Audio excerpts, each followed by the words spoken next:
Hello. No next question और is simplest method हम 3 variable पे सॉल्व करें। लास्ट क्वेश्चन में 2 वेरिएबल पे सॉल्व किया था। This is our question is a 3 variable. तो मैक्सिमम कंडीशन है मैक्स इक्वल टू जेड। आपको 3 वेरिएबल दे रखे हैं S1 S2 S3। तो उसी के बिहाफ पे हम कर रहे हैं। आपको सारी चीज़ें सब जगह कौन सा दे रखा है, नॉन नेगेटिव इंटीग्रल दे रखा है, सब चीज़ें चेक कर लीजिए। ये चीज़ें यहाँ पे लेस देन इक्वल टू होनी चाहिए, ये चीज़ आपको मेंशन है। तो शुरुआत करते हैं। तो जो स्टेप फर्स्ट होता है उसमें हम स्लैक वेरिएबल इंट्रोड्यूस करते हैं। इंट्रोड्यूस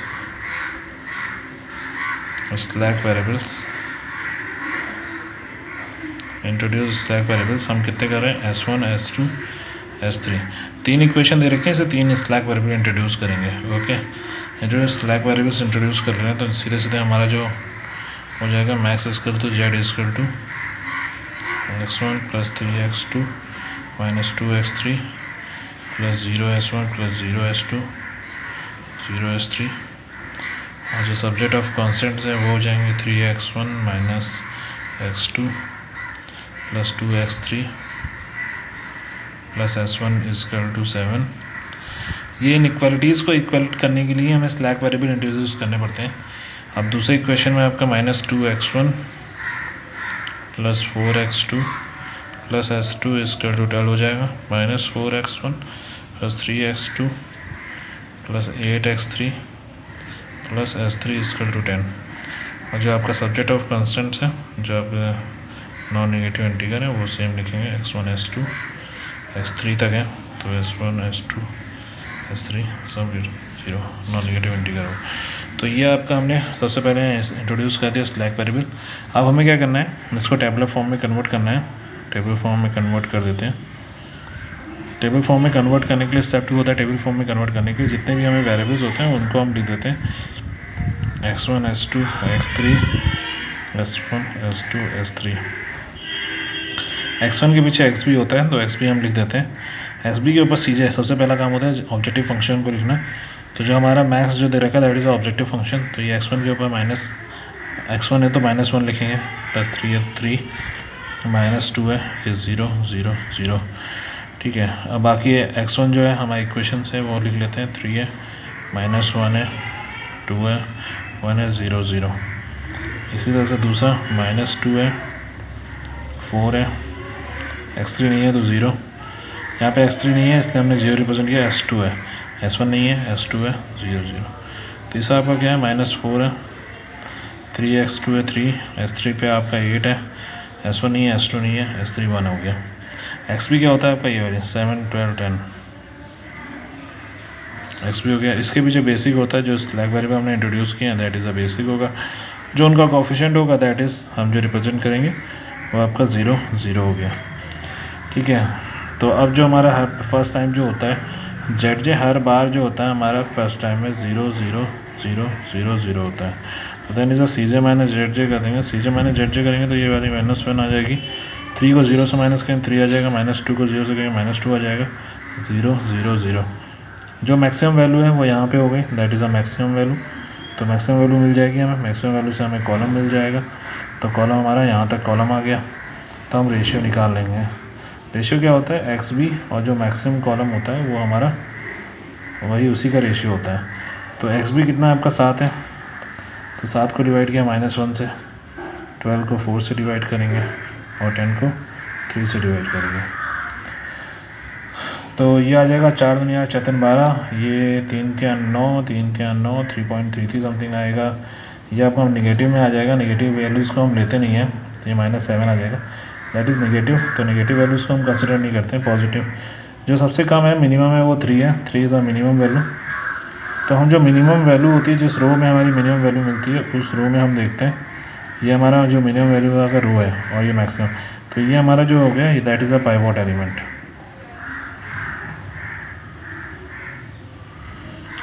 ये पाइवोट एलिमेंट हो गया। तो हमारा ये कंसीडर होता है पाइवोट एलिमेंट को 1 करना और इसके ऊपर नीचे की वैल्यूज़ को 0 करना।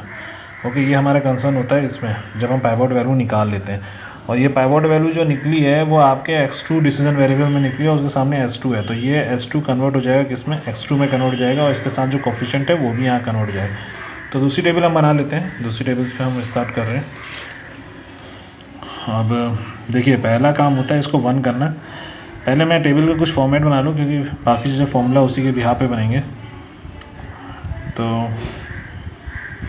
सेम वही लिख देते हैं जैसे सेम लिखा था ऊपर, x1 x2 x3 s1 s2 s3, x भी बगल में रहेगा। cj जो होता है हमारा हमेशा सेम लिखा रहता है, तो cj को हम सेम लिख देते हैं -2 0, ठीक है। xb को भी नहीं लिखते, xb के पीछे बेसिक है उसको लिख लेंगे, और cb। तो देखिए जो पाइवोट एलिमेंट आया है वो तो s2 में आया है, तो बाकी तो हम सेम लिख देंगे s1। पाइवोट एलिमेंट किस में आया है, s2 में आया है, तो s2 के ऊपर ये 4 के ऊपर x2 है तो ये x2 आ जाएगा।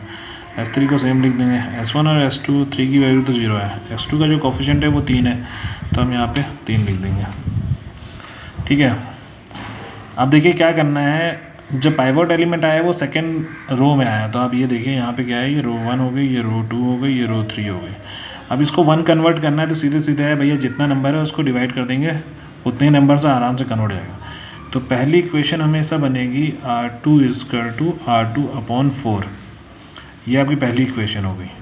तो इसको पहले कर दें, तो r2 अपॉन r2 4, जब इसको 4 से डिवाइड करेंगे तभी वो आएगा।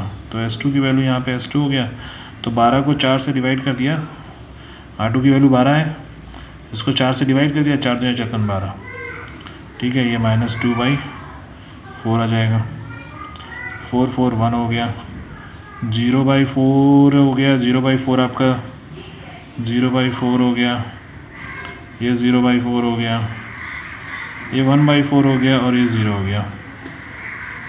0/4 को हम 0 0 रिप्रेजेंट कर सकते हैं, इसमें कोई नहीं है, ये 0 रिप्रेजेंट हो जाएंगे। हम 0/4 लिखेंगे, 0 लिखें एक ही बात है, तो 0/4 लिख देते हैं, हम इसको 0 ही लिख देते हैं, जो हमारा क्या होगा इसको 0 ही लिखते हैं, ज़्यादा बेटर रहेगा, हमें कैलकुलेशन में प्रॉब्लम नहीं। तो पहला इक्वेशन से हमने क्या किया, पाइवोट एलिमेंट को 1 कर लिया, मतलब ये x2 के नीचे जो वैल्यू थी उसको हमने 1 कन्वर्ट कर दिया। अब इसके इस वाली वैल्यू और इस वाली वैल्यू को 0 कैसे करेंगे, हम सब्ट्रैक्ट करके ही 0 कर सकते हैं। तो अगर जैसे हम पहले रो में देखते हैं, तो हमेशा मैंने बताया है कि जब फॉर्मूला बनाया जाता है, तो जैसे r1 में हम कर रहे हैं तो r1 का ही हम सामने r1 लिख देते हैं, ठीक है। और हमेशा माइनस करते हैं जिसमें हमेशा पाइवोट एलिमेंट आता है, तो r2 में पाइवोट एलिमेंट आया तो ये सामने लिख देते हैं, ठीक है। इसके बाद देखते हैं, ये तो हमारा पहला काम होता है, जिस रो को हम सॉल्व करते हैं उसी तरह से उसके सामने वही चीज़ लिख देते हैं, और जिसमें पाइवोट एलिमेंट आता है उसको हम यहाँ पे लिख देते हैं, क्योंकि वही हमारा सबसे पहला रो आएगा। तो पाइवोट एलिमेंट आ गया। अब ये देखते हैं किसको 0 कर रहे हैं, तो रो में ये देख रहे हैं -1 को हमें 0 करना है, तो -1 जो है उसको यहाँ लिख देंगे, यहाँ -1 लिख देंगे, ठीक है, -1। तो ये तो माइनस माइनस प्लस हो जाएंगे, तो इसका मतलब है r1 + r2। 1 का कोई मतलब होता नहीं है, तो ये माइनस था, ये माइनस हमने रखा है, तो -1 क्या हो जाएगा, प्लस हो जाएगा, और 1 का मतलब है r2। तो आपका जो फॉर्मूला लगेगा पहला वाला, अब ये जो दूसरा फॉर्मूला लगेगा वो लगेगा r1 + r2 लगेगा। तो अब देखिए, जो रो 2 की वैल्यू लेंगे वो तो यहाँ से उठाएंगे, ये रो है आपकी, ये रो 1 है, ये रो 2 है, रो 3 है, ठीक है। तो अब रो 2 जो है वो यहाँ से पिक करेंगे, और रो 1 जो है वो यहाँ से पिक करेंगे, क्योंकि अभी रो 1 तो यहाँ है नहीं, तो रो 1 हमें निकालनी है, तो रो 1 यहाँ पे है। तो फॉर्मूला देखिए r1 है, r1 की जो पहली वैल्यू है देखिए यहाँ पे xb से ही निकालेंगे, xb से स्टार्ट करेंगे, तो यहाँ 7 है, तो ये 7 लिख दिया। r2 की वैल्यू कितनी हो गई भाई, 3, r2 की वैल्यू देखिए उसके नीचे 3 है, तो 3 हो गया, तो 7 3 कितना हो गया, 10, तो यहाँ 10 हो गया, ओके। अब यहाँ पे कितना है, -2/4 है, -2/4 को हम कह सकते हैं -1/2 लिख सकते हैं, ओके। इसको सॉल्व करेंगे तो -1/2 हो जाएगा। तो r1 की वैल्यू x1 के पास क्या है, r1 की वैल्यू x1 के पास 3 है, तो 3 लिख देते हैं। r2 की वैल्यू कितना है, -1/2 है, x1 के नीचे -1/2 है, तो माइनस का हम -1/2 लिख देते हैं। तो 3 + 1/2, तो 3 दूनी 6 हो जाएगा, 6 1 7/2, तो ये आपका आ जाएगा 7/2, ओके। अब S2 पे देखें, S2 पे कितना है, -1 है, तो S2 पे कितना हो गया, r1 की वैल्यू कितनी होगी, -1 हो गई, r2 की वैल्यू कितनी है, 1 है, तो 0। यही हमारा काम, यही हमारा टारगेट भी था, इस वाली वैल्यू को 1 करना और इसके ऊपर वाली वैल्यू को 0 करना, तो ये 0 हो गई, ठीक है। बाकी सॉल्व करते जाते हैं। अब यहाँ पे क्या था, r1 + r2 था, तो r1 की वैल्यू क्या हो गई, और x3 पे कितनी है, 2 है, और r1 की वैल्यू 0 है, तो 2 का 2 ही रहेगा। अब 0 है तो 0 ही लिखेंगे, यहाँ पे 1 है तो 1 रहेगा।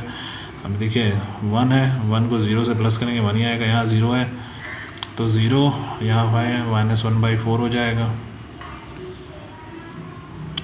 ठीक है, यहाँ माइनस है,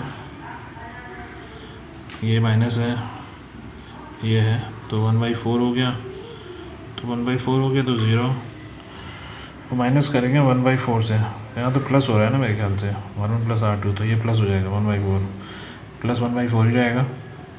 R1 की वैल्यू 0 हो गई और ये वैल्यू 1/4, तो 0 + 1/4 1/4 हो गया। अब ये R1 की वैल्यू 0 है, ये भी 0 है, तो ये 0 ही रहेगी। देखिए दूसरा फॉर्मूला आपका R1 + R2 लग गया। अब तीसरा फॉर्मूला क्या है, तीसरा फॉर्मूला अब R3 की वैल्यू को हमें 0 करना है, मतलब इसके नीचे जो तीसरी वैल्यू है उसको 0 करना है। तो तीसरी वैल्यू को जब 0 करने के लिए हमें फॉर्मूला क्या बनाना पड़ेगा, यहीं पे हम साइड में कर ले रहे हैं। R3 जो है फॉर्मूला जो हमारा होता है वो ऐसे ही बनता है, जो R3 की वैल्यू निकालनी है तो R3 के सामने R3 रहेगा। ठीक है, R3 के सामने R3 लिखा और पाइवट हमारा एलिमेंट R2 में आया तो R2 लिखेंगे। अब नीचे देखेंगे कितनी वैल्यू है, ये कितनी वैल्यू है 3 है, तो इसके सामने 3 लिख देंगे। ठीक है, अब R3 की वैल्यू देखिए, R3 की वैल्यू यहाँ से उठाइएगा 10, तो R3 की वैल्यू 10 -3 R2 की वैल्यू कितनी है 9, तो 3 3 9, तो ये कितना आ जाएगा 1, ये 1 आ गया।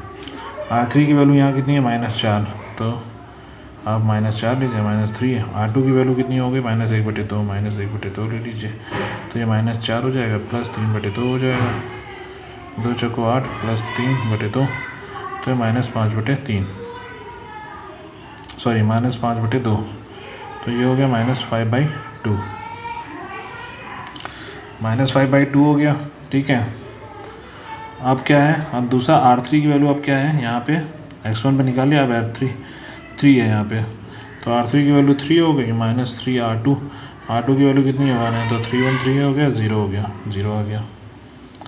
ओके, अब x3 के नीचे देखिए, x3 के नीचे कितनी वैल्यू है R3 की 8 है, 8 है और ये 0 है, तो R3 की वैल्यू 8, अब R3 -3 R2 था, R3 कितनी वैल्यू है, R3 की वैल्यू कितनी हो गई 8, तो 8 -3 R2 की वैल्यू कितनी होगी 0, तो ये आ जाएगा 8 ही आ जाएगा।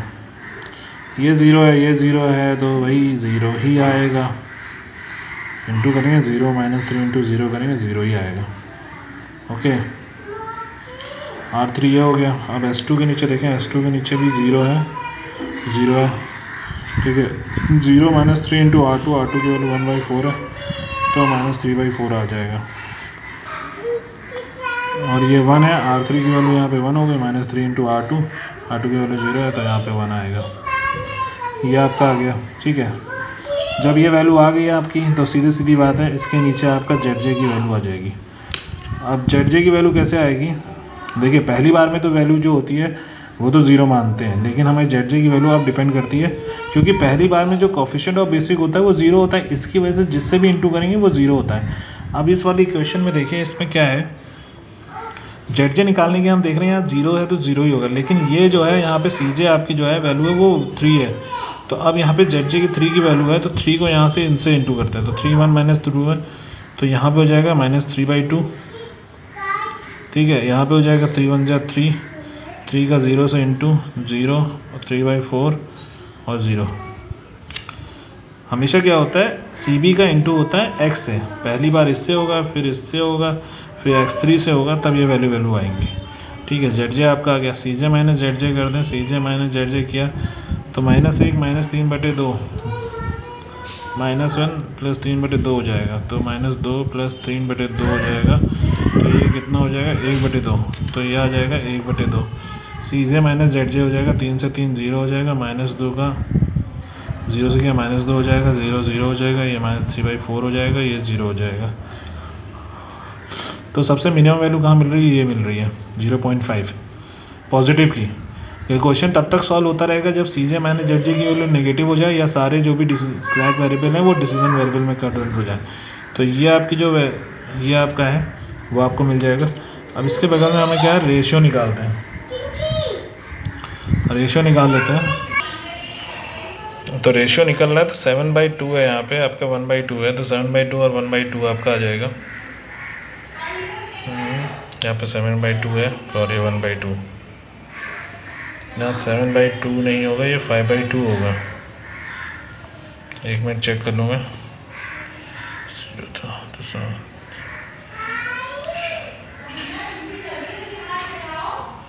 R1 की वैल्यू 3 हो गई, 3 है, माइनस माइनस से बटे तो माइनस प्लस, तो 7 बटे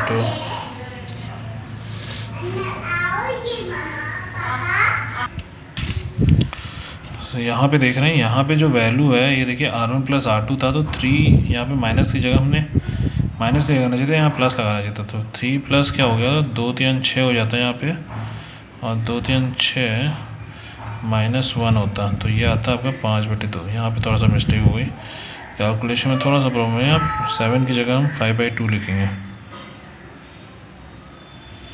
5/2 हो गया, ठीक है। तो अब रेशियो निकालने हम, ये हमारा आया है तो 5/2 रेशियो निकालने, तो 10 रेशियो निकलेगा भाई XP का अपॉन 5/2 करके, तो 10/5/2 ये निकलेगा 3 माइनस 5/2 करके, ये 1 निकलेगा, 1/-5/2, तो ये 2 हो जाएगा ऊपर, 2 दूनी 4, ये वाली आ जाएगी 4, ये आपका नेगेटिव में आएगा, ये आपका नेगेटिव में आएगा। तो नेगेटिव की वैल्यू को तो वैसे भी कंसीडर नहीं करना है, तो यहाँ पे जो सबसे मिनिमम वैल्यू आएगी ये आएगी, तो ये मिनिमम वैल्यू और ये मैक्सिमम वैल्यू। तो जो आपका पाइवोट एलिमेंट आएगा, this is the pivot element.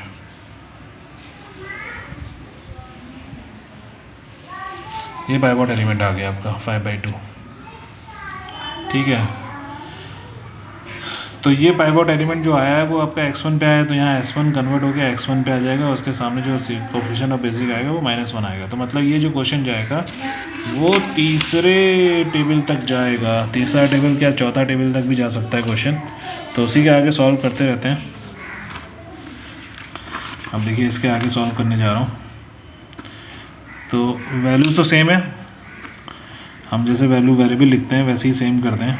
जैसे हमारा ये है x1 है, s2 है, x3 है, s1 s2 s3, इसके पीछे क्या है x भी रहेगा।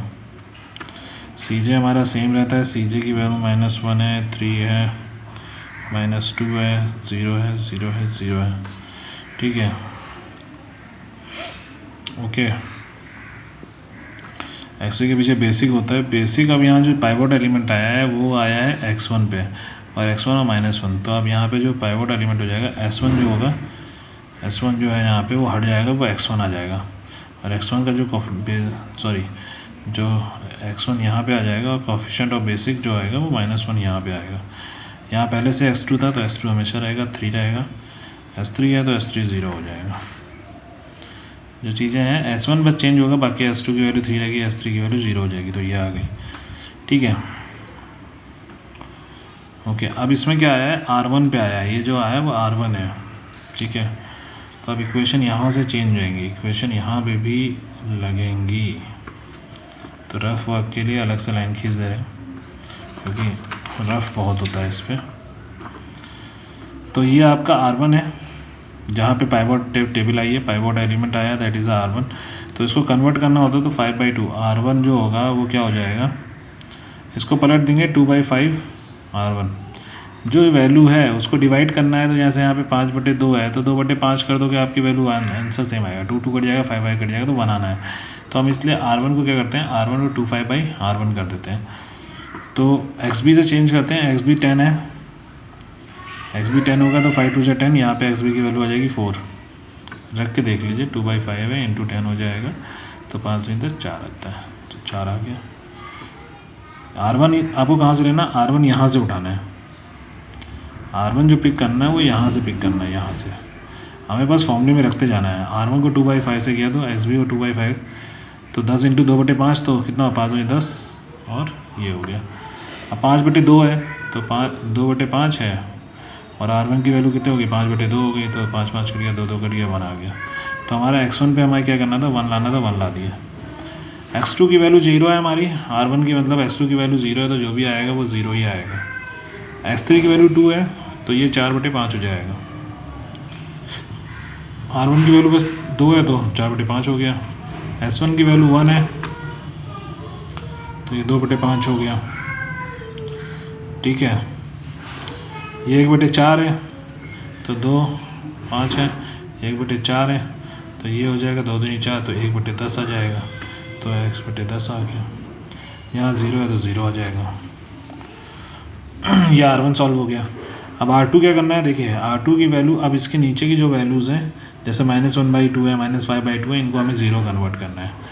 तो यही होता है ये पाइवट एलिमेंट में, इन एलिमेंट्स को 0 कन्वर्ट करना होता है। तो R2 का जो फॉर्मूला लगेगा दूसरा वो सेम फॉर्मूला लगेगा। R2 है तो R2 सेम हो जाएगा, जिसमें पाइवट एलिमेंट आया उसको माइनस कर देंगे R1 से। ठीक है, अब ये कौन सा एलिमेंट को हमें 0 करना है ये देखना है हमें। 5/2 था, यहाँ पे कितना है -1/2 है, तो यहाँ पे हम क्या करते हैं -1/2 लिख देते हैं। तो हमारा जो फॉर्मूला होता है वो R2 + R1/2 हो जाएगा। तो हमारा जो फॉर्मूला लगेगा वो ये लगेगा।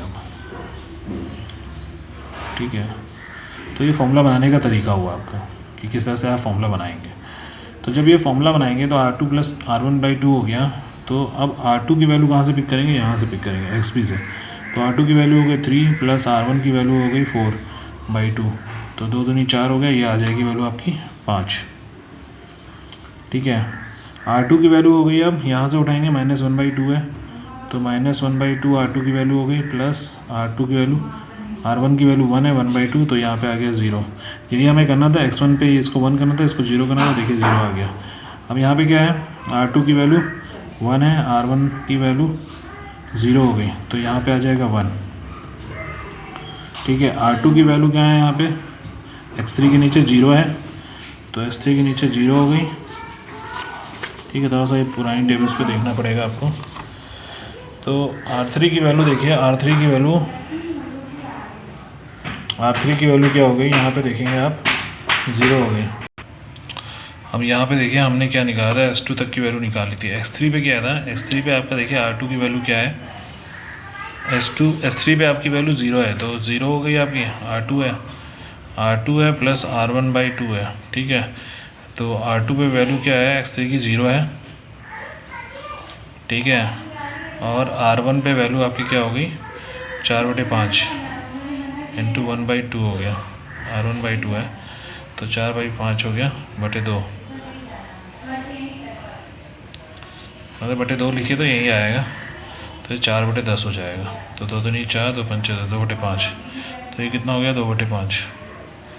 ठीक है, अब यही फॉर्मूला चल रहा है, ये फॉर्मूला कह रहा है R2 + R1/2। अब हमारा S1 पे क्या है, S1 के पास वैल्यू हमें देखनी पड़ेगी टेबल से। तो S1 के पास जो वैल्यू है R2 की वो क्या है, 0 है। ठीक है, 0 है, और R1 की वैल्यू 2/5, तो R2 की वैल्यू 0 हो गई प्लस 2/5/2, तो ये कितना हो जाएगा 2/10, इसका मतलब 1/5। ठीक है, 2/10, तो ये वाली वैल्यू हो गई 1/5। कैलकुलेशन बहुत ज़्यादा है, इसलिए थोड़ा सा कैलकुलेशन करना ही पड़ेगा। इसी तरीके से आपका यहाँ पे फॉर्मूला चल रहा था R2 + R1/2।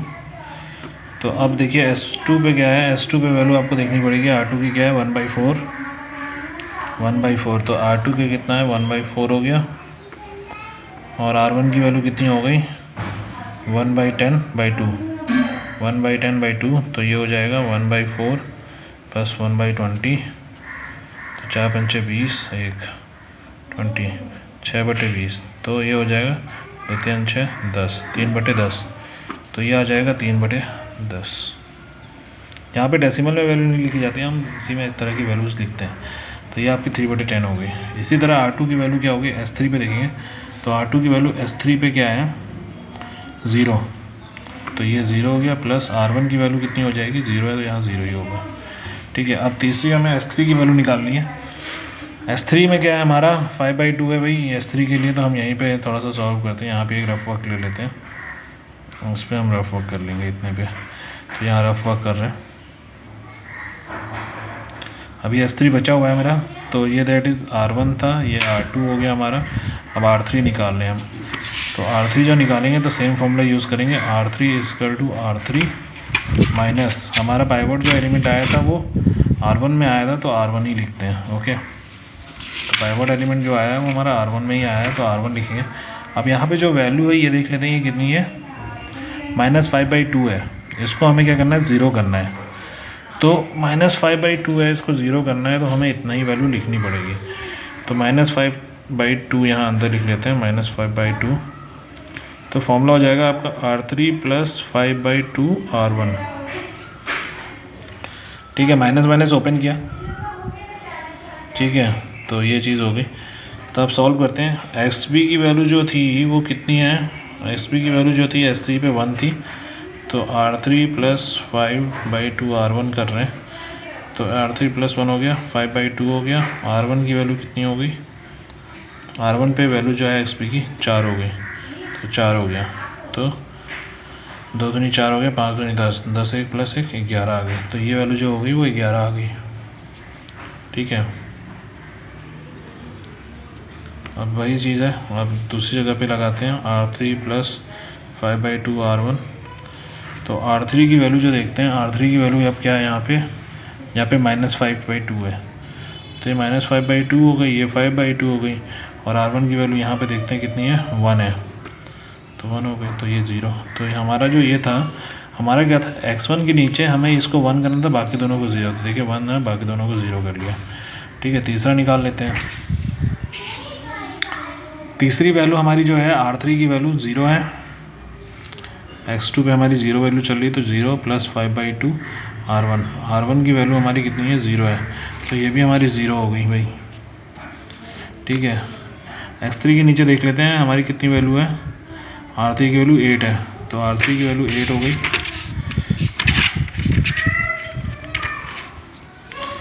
सोल्यूशन में देख लेते हैं, R3 की वैल्यू जो है वो 8 है x3 के नीचे, तो x3 के नीचे R3 + 5/2 R1 है, तो R3 की वैल्यू 8 हो गई, + 5/2 R1। R1 की वैल्यू यहाँ से उठाते हैं, तो 4/5 हो गई, 4/5, 5 से गए 4 दूनी 8 हो गया, तो ये 10 हो गया। तो ये वाली वैल्यू आपकी 10 आ गई। ठीक है, फिर यही R3 की वैल्यू अब क्या है, यहाँ पे 0 है, तो 0 + 5/2 R1। R1 की वैल्यू यहाँ पे कितनी है, 2/5 है, तो 2/5 हो गया, तो ये 1 आ गया, तो ये हमारा 1 आ जाएगा। R3 की वैल्यू यहाँ पे कितनी है, S2 के नीचे -3/4, तो -3/4 + 5/2 R1। R1 की वैल्यू यहाँ पे कितनी है, 1/10, तो 1/10 लिख लेते हैं, तो 5 दूनी 10 हो गया, 1/4, तो -3/4 + 4, तो ये हो जाएगा -3 + 1/4, तो ये हो जाएगा -2/4, तो -1/2, तो ये कितना हो जाएगा, -1/2। S4 में देख लेते हैं, ऑलरेडी लास्ट में जो S3 पे वैल्यू है वो 1 है, तो R3 की वैल्यू हो जाएगी, क्योंकि फॉर्मूला लगा रहा है R3 + 5/2 R1। तो R3 की वैल्यू कितनी है, 1 है, + 5/2 R1। R1 की वैल्यू कितनी है, 0 है, तो 0 रहेगी, तो 1 ही आएगी, तो यहाँ 1 आ गया। तो ये हमारा सोल्यूशन आ गया तीनों वेरिएबल का। अब मेन चीज़ है यहाँ पे ZJ निकालना, XB के नीचे ZJ निकालते हैं। ZJ कैसे निकलता है, देखिए पिछली बार में तो वैल्यू एक ही थी, 3 ही थी, पिछली बार 3 ही वैल्यू था, 3 का हमने इंटू कर दिया था, तो 3 का इंटू किया था -1/2 से, तो -3/2 आया था। 3 का इंटू किया 1 से, तो 3 आ गया था। 3 का 0 से किया 0 आ गया, 3 का 0 से किया था 0 आ गया, फिर 3 का 1/4 से किया था, तो 3/4 3/4 आया, फिर 1 आया। अब इसमें थोड़ा समझने की ज़रूरत है। अब यहाँ पे ZJ की वैल्यू कैसे आएगी, देखिए पहला जो इंटू होगा, XB तो नहीं होगा, यहाँ पे जो होगा ये इससे होगा, मतलब पहले -1 का हम 1 से इंटू करेंगे, तो और फिर +3 का 0 से इंटू करेंगे, और इन दोनों पहले -1 का 1 से इंटू करेंगे और 3 का 0 से इंटू करेंगे, फिर दोनों की वैल्यू प्लस कर देंगे। तो दोनों की वैल्यू -1 का -1 से किया तो -1 आ जाएगा, 3 का 0 से किया तो 3 आ जाएगा, 0 आ जाएगा। तो यहाँ पे ZJ की वैल्यू जो आएगी वो -1 आ रही है। ठीक है, जो ZJ की वैल्यू आएगी दैट इज़ -1। -1 का इंटू किया 1 से, तो -1, और 3 का इंटू किया 0 से, तो 0, तो ये -1 आ गया। Okay,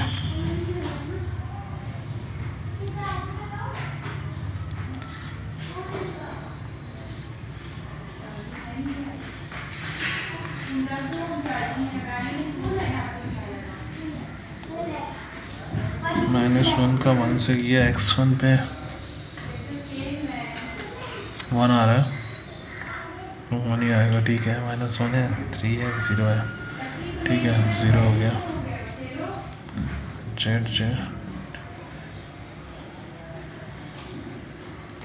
okay. फिर -1 का n2 हुआ, 0 से 0 आ जाएगा, 3 का 1 हुआ n2 से, तो 3 आ जाएगा, ठीक, ये आ जाएगा। मतलब -1 का n2 हुआ 0 से और 3 का n2 हुआ 1 से, तो ये आपका आ जाएगा 3, ठीक है। फिर -1 का n2 हुआ 4/5 से, तो -4/5 हो जाएगा ये, -4/5, और 3 का n2 हो जाएगा इससे।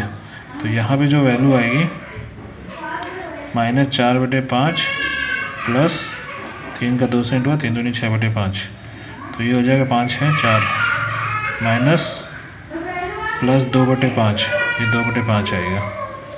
फिर ये -1 का इंटू होगा 2/5 से, तो -2/5, यहाँ पे आ गया -2/5, और 3 का इंटू हुआ 1/5 से, तो प्लस 3/5, तो यहाँ पे आ जाएगा 1/5। ओके, देखिए इसका इंटू इससे हो रहा है और इसका इंटू इससे हो रहा है 3 का। अब -1 का इंटू होगा इससे, तो ये आ जाएगा -1/10 और 3 × 9, 9/10, तो ये दोनों प्लस हो जाएंगे, तो वैल्यू हो जाएगी 1/10, यहाँ 1/10 आ गया। तो 0 है तो 0 ही आ गया। अब Cj - Zj करेंगे, Cj - Zj, तो -1, Cj - Zj का मतलब हुआ यहाँ पे 0 आ जाएगा, +1 हो जाएगा, 3 का 0 आ जाएगा। -2 का -2/5 से करेंगे, 2 का -2 का -2/5 से करेंगे, तो सॉल्यूशन जब करेंगे -2 का -2/5 से, तो -10 -2/5, तो -12/5, तो ये माइनस की वैल्यू हो जाएगी -12/5, ठीक है। फिर 0 का किया तो 1 -1/5, 0 का 10 से किया तो -1/10, 0 का 0 से किया। आप देखिए जो वैल्यूज़ हैं वो सारी आपकी देखिए 0 है या निगेटिव है, तो जब हमारी Cj - Zj जब क्या आता है 0 आ जाती है, निगेटिव आती है, तो हमारा क्वेश्चन सॉल्व हो जाता है। तो यहाँ पे हम लिखेंगे all values of Cj - Zj are negative and 0, so हमारी जो x1 की वैल्यू होगी, क्योंकि x1 और x2 यहाँ हैं, तो x1 की वैल्यू हमारी क्या हो जाएगी 4 हो जाएगी, x2 की वैल्यू हमारी सामने xb की वैल्यूज़ ये होते हैं, तो st की वैल्यू 5 हो जाएगी, और x3 हमारा आया नहीं है, तो ये हमारा 0 हो जाएगा।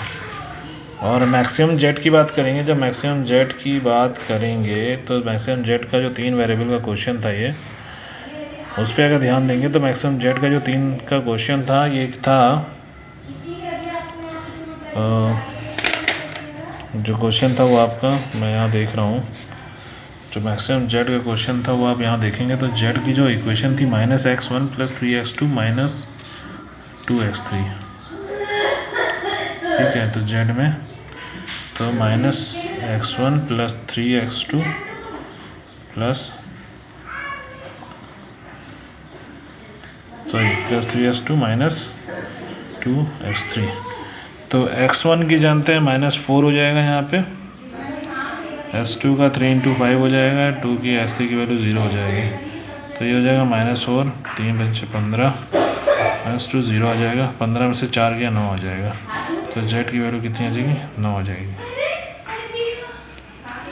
s1 की आपकी 4 हो गई, -4 हो गई, 3 × 5, s2 की आपकी 5 हो गई, तो 3 × 5 = 15 -4, सॉरी 15 - 4 का मतलब हो गया 11 आएगा यहाँ पे, 15 - 4 11, ठीक है। तो जेड की वैल्यू यहाँ पे 11 होगी, ये आपका आंसर है, ठीक है।